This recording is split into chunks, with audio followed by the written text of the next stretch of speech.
Hello everyone, welcome back to my YouTube channel. তো আজকে আমি মা নন্দিকেশ্বরী মন্দিরে এসেছিলাম আর জগন্নাথ দেবের মন্দিরে এসেছিলাম, দুটোই তো পাশাপাশি। আর এইখানে মা সতীর নাভি পড়েছিল। তো এখানে আরও কয়েকটা মন্দির আছে, যেমন সামনে এই মন্দিরগুলো দেখতে পাচ্ছেন আপনারা, ওই মন্দিরগুলো আছে, অনেক বড় বড় গাছ আছে।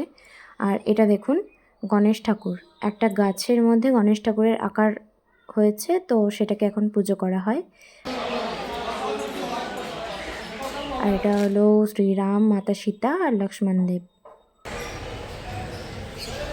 আর এটা হলো হনুমানজির মন্দির, সব পাশাপাশিই আছে। আর এটা ভোলে বাবার মন্দির। তো এখানেই মহাশিবরাত্রির দিন সবাই জল ঢালতে আসে। আর এখানে একটা মূর্তি বানানো আছে, মা সতীকে কাঁধে নিয়ে আছেন মহাদেব। এটা সাঁইথিয়া স্টেশনের পুরো পাশেই আছে, আপনারা সাঁইথিয়া এলে অবশ্যই দর্শন করবেন। আর এটা হলো যজ্ঞের স্থান, এখানেই যজ্ঞ করা হয়। এবার আমি জগন্নাথ দেবের মন্দিরে চলে এসেছি। তো এই দেখুন জগন্নাথ দেব, সুভদ্রা, বলরাম সবাই আছেন। আর এখানেও একটা গণেশ ঠাকুরের মন্দির আছে, তার পাশে গৌরনিতাইয়ের মন্দির, আর ওটা হলো ভোগঘর। আর এটা হলো জগন্নাথ দেবের মাসির বাড়ি। কত সুন্দর অপূর্ব দৃশ্য দেখুন, খুব সুন্দর লাগছে আজকে।